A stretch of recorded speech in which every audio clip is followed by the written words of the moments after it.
Hello friends, मेरा नाम है नीरू और आज हम पढ़ रहे हैं अपभ्रंश साहित्य।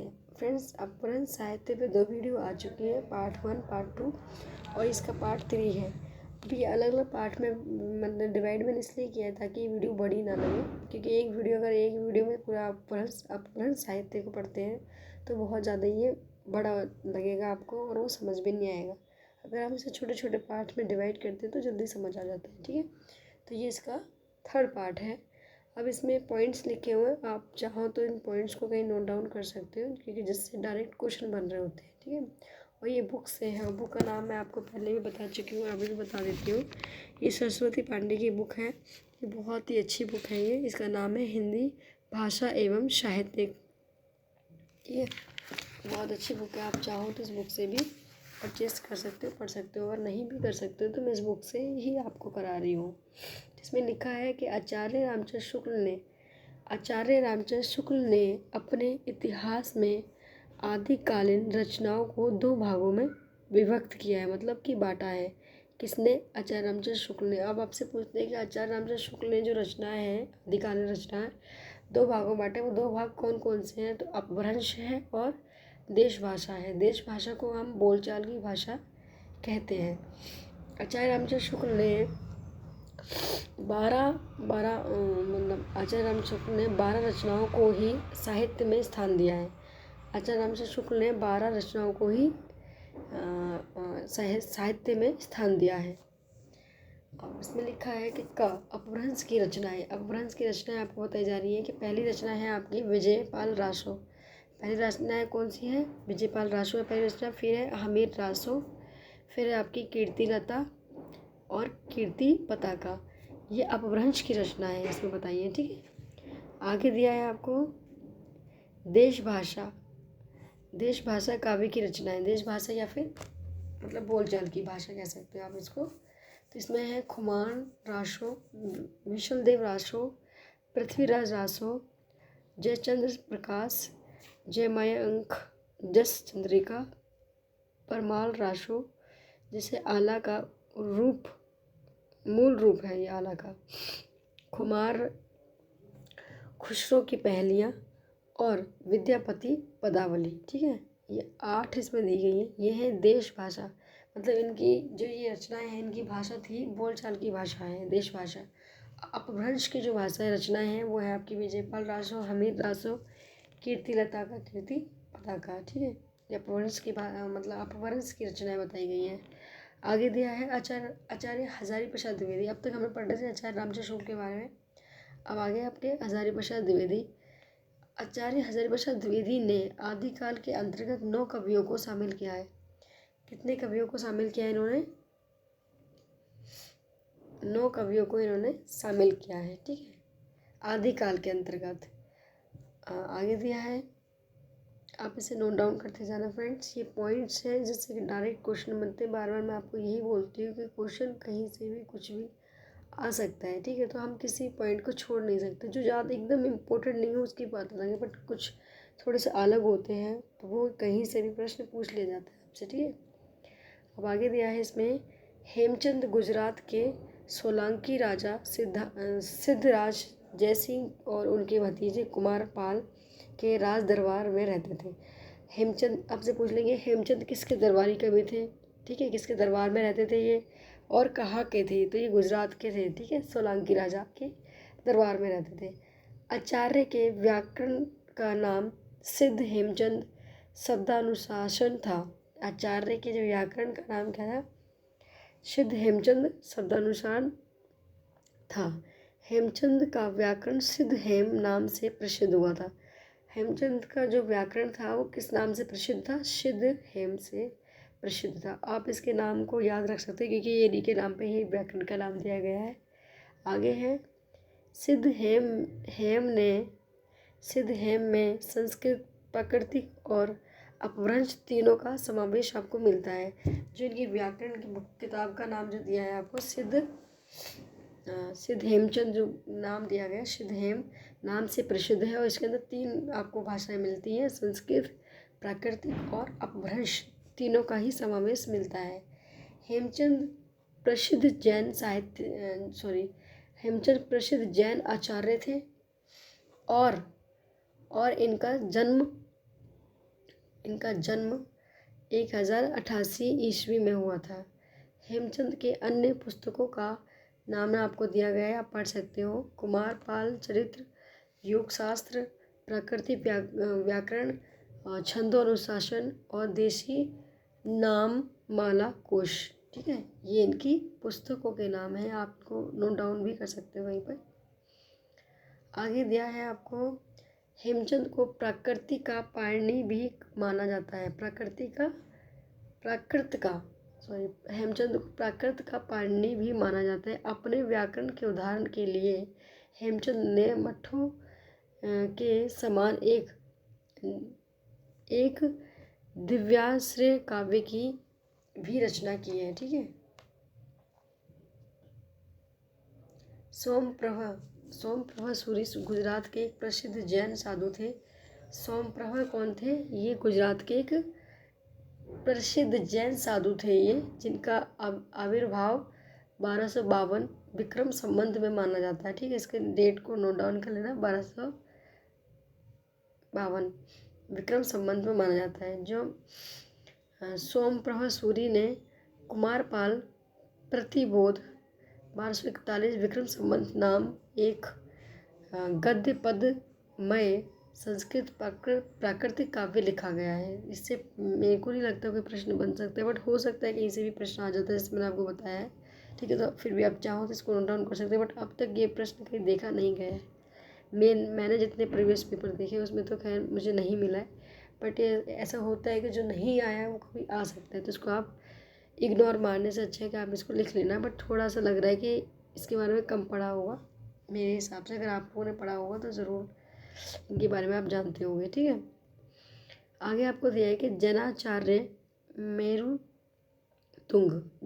मेरुतुंग ने संवत 1361 में प्रबंध चिंतामणि नामक एक ग्रंथ की रचना करी थी। आप ये ध्यान रखना कि चिंतामणि जो नामक ग्रंथ है उसकी रचना किसने की थी और कब की थी। ठीक है, इसकी नाम समय का आपको ध्यान रखना होगा। आगे दिया है, प्रबंध चिंतामणि में कुछ दोहा मालवा नरेश राजा भोज के चाचा मुंज के कहे गए हुए हैं। ठीक है, चिंतामणि जो रचना है इसके बारे में बताया है। अब आगे दिया है चिंतामणि के बारे में कि प्रबंध चिंतामणि में दोहा विद्या में विवाद करने वाले दो चरणों की कथा आई है। इसके अंदर किसकी कथा आई है, तो ये आपको बताना पड़ेगा कि दोहा विद्या में विवाद करने वाले दो चरणों की कथा आई है, इसीलिए अपभ्रंश काव्य को दोहा विद्या भी कहा जाता है। अपभ्रंश काव्य को क्या कहा जाता है? दोहा विद्या भी कहा जाता है। आगे दिया है, अपभ्रंश से पूर्व दोहा का प्रयोग नहीं होता था। मतलब अपभ्रंश जो भाषा है इससे पहले दोहा का प्रयोग नहीं किया जाता था। नेक्स्ट आपको पॉइंट दिया हुआ है, लक्ष्मीधर ने 14वीं शताब्दी के अंत में प्राकृत पेंगलम नामक एक ग्रंथ का संग्रह किया था। अब आपसे पूछते हैं कि प्राकृत पेंगल नामक एक ग्रंथ है, उसका संग्रह किसने किया था? तो आप बता सकते हैं लक्ष्मीधर ने। ठीक है, आगे दिया है, प्राकृत पेंगलम में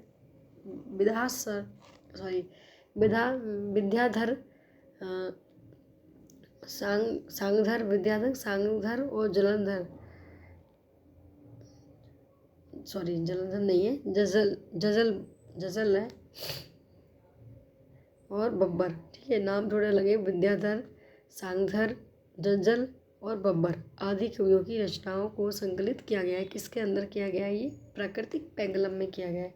हिंदी में थोड़े से नाम लगते हैं कि अटपटे से हैं, बट कभी कभी बोलने में अजीब लगते हैं, पर हमें कुछ नहीं करना, हमें अपने क्वेश्चन का आंसर देना है और 4 ऑप्शन में से हमें आंसर ही पहचानना है कि हमारा आंसर कौन सा है। ठीक है, नाम कैसे भी हो, अटपटा सा हो, बोलने में नहीं आ रहा, बट हमें उसको अपने माइंड में सेट करना है कि वो नाम कैसे हम उसको पहचान सकते हैं। ठीक है, हिंदी में कुछ नाम ऐसे होते हैं जो जल्दी से मुँह पर नहीं आते, जैसे मेरे पे जल्दी से नहीं आया था, उस तरीके से। ठीक है फ्रेंड्स, अब आगे बढ़ते हैं, क्योंकि मैं जो भी आपकी अपनी तैयारी कर रही हूँ अपने साथ आप लोगों को भी चाहती हूँ कि आप लोग भी वैसा ही करें, क्योंकि होता है कि बुक सबके पास अवेलेबल है, बट कुछ लोग हैं जिसके पास बुक नहीं है, किस बुक से पढ़ें, किससे तैयारी करें, तो मेरे पास जो बुक है वो मैं आपके साथ शेयर कर देती हूँ कि मैं इस बुक से पढ़ रही हूँ, इस बुक से अपनी तैयारी करें, तो आप लोग भी उसी से कर सकते हो। बाकी आपके पास बहुत सारे सोर्सेज हैं, आप वहाँ से भी कर सकते हैं, बट फिर भी हमें एक हेल्प बुक बहुत ज़रूरी होती है कि जिससे हम पढ़ लें। चलिए नेक्स्ट आगे पढ़ते हैं। प्राकृत पेंगलम में प्राकृत और अपभ्रंश छंदों की विवेचना की गई है। प्राकृत पेंगलम जो ग्रंथ है इसके अंदर प्राकृत और अपभ्रंश छंदों की बारे में बात की गई है, ठीक है। नेक्स्ट है, ये वीडियो थोड़ी सी लंबी हो जाएगी फ्रेंड्स, वो आपको थोड़ा देखना पड़ेगा, क्योंकि अगर हमें पढ़ना है तो फिर पूरा ही पढ़ेंगे, क्योंकि आगे बीच में छोड़ देंगे तो फिर इसकी क्या है ना, और भी वीडियो बनेगी, तो आप तीसरे से चौथा पार्ट आए वो सही नहीं है। 3 पार्टों में आप अपभ्रंश साहित्य को कंप्लीट कर लें तो ठीक है, क्योंकि अपभ्रंश साहित्य से अगर अपभ्रंश से अगर कोई क्वेश्चन बनता है तो इसके अंदर से कहीं बाहर से नहीं आएगा। अगर आप इस 3 वीडियो को बार बार भी देखोगे तो इसमें से क्या है कि आप क्वेश्चंस कर सकते हो अपभ्रंश साहित्य के अंदर, क्योंकि इसके बाद हम लेके आएंगे सिद्ध साहित्य। अपभ्रंश से भी बहुत सारे प्रश्न बनते हैं, ठीक है, जो इतने कवि आए हैं इसके अंदर वहाँ से प्रश्न बनते हैं, क्योंकि जो सिद्ध साहित्य वो ज़्यादा बड़ा नहीं है, वो जल्दी से ख़त्म हो जाएगा। अपभ्रंश साहित्य को पढ़ना बहुत ज़रूरी है, क्योंकि अगर हम सीक्वेंस से पढ़ते हुए जाएंगे तो आगे जल्दी हमें समझ आएगा, अगर बीच बीच में से पढ़ते हैं तो हमें वो जल्दी समझ नहीं आएगा। चलिए नेक्स्ट देखते हैं आगे। प्राकृत पेंगलम को प्राकृत पिंगल सूत्र भी कहा जाता है। अब आपसे पूछ लेते हैं कि प्राकृत पेंगलम को क्या कहा जाता है, तो 4 ऑप्शन आपको देंगे, जिसमें से आप प्राकृतिक पिंगल सूत्र भी कहा जाता है, ये नाम आप टिक कर दोगे, प्राकृतिक पिंगल, ठीक है।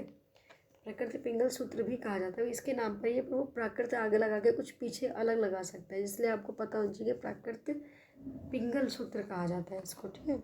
नेक्स्ट दिया है आपको, प्राकृत पेंगल की टीका बंसीधर नामक एक किसी विद्वान ने किया है। इसका टीका किसने किया है, तो बंसीधर थे, उन्होंने इसकी टीका किया है।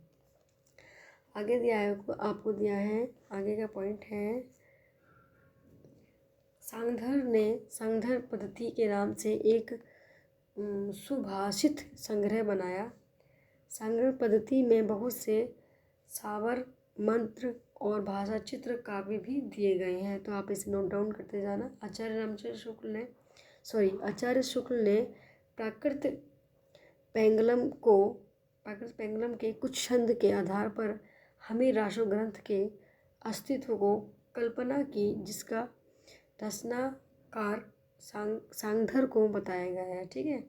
क्योंकि हमीर रासो जो ग्रंथ के जो अस्तित्व की कल्पना की है और जिसका रचनाकार किसको माना है, इन्होंने सांगधर को बताया है।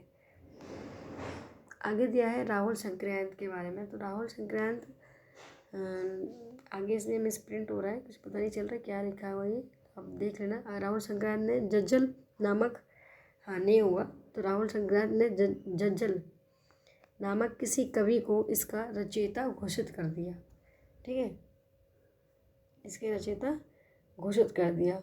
हजारी प्रसाद द्विवेदी का कथन है कि हमीर शब्द अमीर से मतलब बना हुआ है, तो आपसे पूछ लिया जाता है कि हमीर शब्द किससे बना हुआ है, ठीक है, तो आपके साथ 4 ऑप्शन आपको देंगे, जिसमें से एक ऑप्शन आपका अमीर होगा, तो हमीर जो शब्द है वो अमीर से बना हुआ है, ठीक है। आगे आपका दिया है, किसी पात्र का ना होकर एक विशेषण के रूप में प्रयुक्त किया गया है, किसी पात्र का ना होकर एक विशेषण के रूप में प्रयुक्त किया गया है। आगे आपको दिया है, नेक्स्ट पॉइंट आ गया कि शिव सिंह सेंगर के अनुसार चंद